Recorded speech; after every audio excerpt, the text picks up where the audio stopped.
Hello my dear students, welcome to तरह से classes. आज आपके लिए लेकर आए हूँ क्लास 10th की हिस्ट्री का चैप्टर नंबर 1 कह सकते हैं आप, nationalism in India. No doubt इससे पहले एक और चैप्टर है, लेकिन अब मैं आपके लिए जो इस वीडियो में लेकर आया हूँ वो है मल्टीपल चॉइस क्वेश्चंस। और क्योंकि नंबर ऑफ क्वेश्चन ज़्यादा है तो मैंने इस वीडियो को 2 पार्ट्स में डिवाइड किया है, लेकिन पार्ट 1 में आपके पास होंगे at least 1 to 16 questions.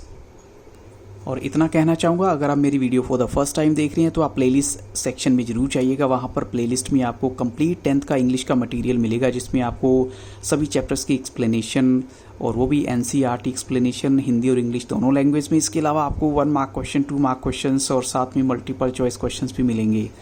So look at the very first question here. आपका फर्स्ट क्वेश्चन है, Mahatma Gandhi return to India from South Africa in. आपको बताना है कि महात्मा गांधी साउथ अफ्रीका से इंडिया में कब आए थे। तो ऑप्शंस आपके सामने हैं 1914, 1950, 1916 और 1917। और करेक्ट आंसर है 1915। अब चलते हैं क्वेश्चन नंबर 2 के लिए। इन 1917 गांधी जी ट्रेवल टू चंपारण इन। आपको बताना है गांधी जी चंपारण में गए थे, जो बिहार में है, to inspire the peasants to struggle. वो पीजेंट्स को, किसानों को जो है इंस्पायर करने गए थे, उन्हें इंस्पिरेशन देने गए थे कि वो स्ट्रगल करें। किसके अगेंस्ट? अपर कास्ट पीपल को, या लैंडलेस एग्रीकल्चर लेबर्स को, ओप्रेसिव प्लांटेशन सिस्टम के अगेंस्ट, और none of these.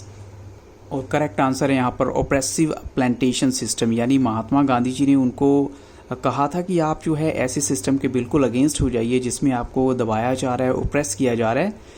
Question number 3 है, the act that give the government enormous power, यानी वो एक्ट जिससे गवर्नमेंट को इनॉर्मस पावर मिल गई थी to repress political activities and allowed detention of political prisoners without trial for 2 years। वो act कौन सा था जिससे जो है सरकार के पास पावर थी कि वो किसी भी प्रिजनर को 2 साल तक बिना मुकदमा चलाए जेल में रख सकती थी। तो ऑप्शंस हैं वो the government of India act 1919, the Rowlatt act 1919, the Indian council act 1909 और नन ऑफ दीज। और करेक्ट आंसर है द रॉलेट एक्ट 1919।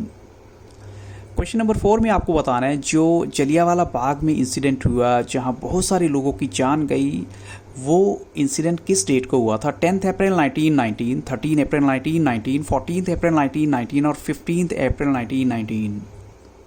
और करेक्ट आंसर है 13 अप्रैल 1919। अब चलते हैं क्वेश्चन नंबर 5 के लिए। आपको बताना है हिंद स्वराज जो एक बहुत फेमस बुक है वो किसने लिखी थी। तो ऑप्शंस आपके सामने हैं, मौलाना अबुल कलाम आज़ाद, जवाहरलाल नेहरू, महात्मा गांधी और नन ऑफ दीज।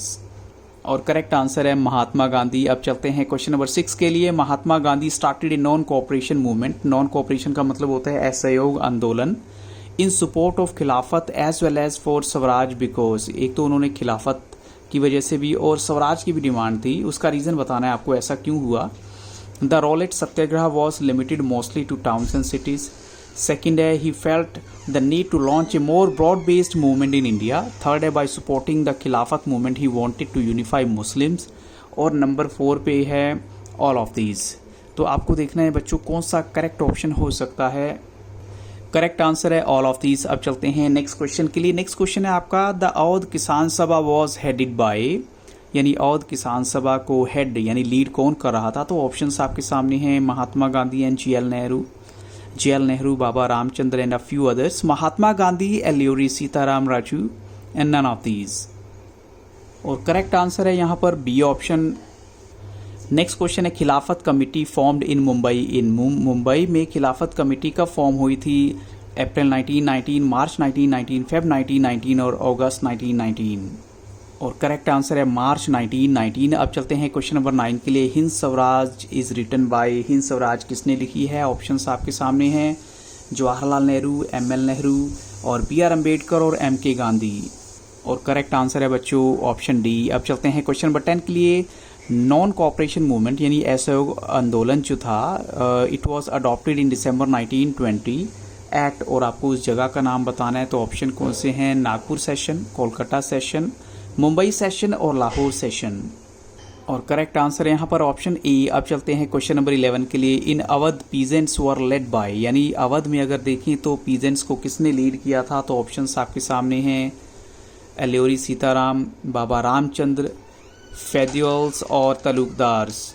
और करेक्ट आंसर है ऑप्शन बी। अब चलते हैं क्वेश्चन नंबर 12 के लिए। Who wanted to go to the place of firing in United Province near Raebareli, यानी फायरिंग वाली जगह पर कौन जाना चाहता था यूनाइटेड प्रोविंस में रायबरेली के पास? तो ऑप्शंस आपके सामने हैं, जवाहरलाल नेहरू, एमएल नेहरू, महात्मा गांधी और सुभाष चंद्र बोस। और करेक्ट आंसर है जवाहरलाल नेहरू। अब चलते हैं क्वेश्चन नंबर 13 के लिए। नेक्स्ट टू हिम, यानी गांधी जी से अगर बाद वाला देखें, the central figure in the new phase of nationalism was. Gandhi ji के बाद जो है सेंट्रल फिगर कौन हो सकता था नेशनलिज्म की अगर बात करें? नेशनलिज्म की अगर बात करें तो ऑप्शंस हैं दादा भाई नौरोजी, एमएल नेहरू, जवाहरलाल नेहरू, सरोजनी नायडू।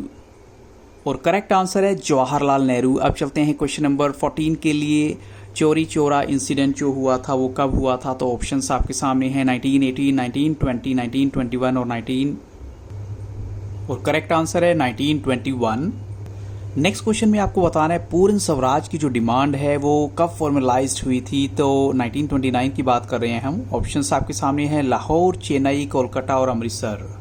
और यहाँ पर करेक्ट आंसर है लाहौर। अब चलते हैं क्वेश्चन नंबर 16 के लिए। We wanted to run away our faces from the government house and turn them to the huts of people who spoke these words. आपको बताना है इस शब्द किसने बोले? भगत सिंह, राजगुरु, सुखदेव सिंह और लाला लाजपत राय। और बच्चों, इन्हीं क्वेश्चंस के साथ इस वीडियो को यहाँ स्टॉप करूंगा, लेकिन इसी वीडियो का सेकंड पार्ट बहुत जल्द लेकर आऊँगा। सो कीप ऑन वॉचिंग तरह से classes and have very nice day.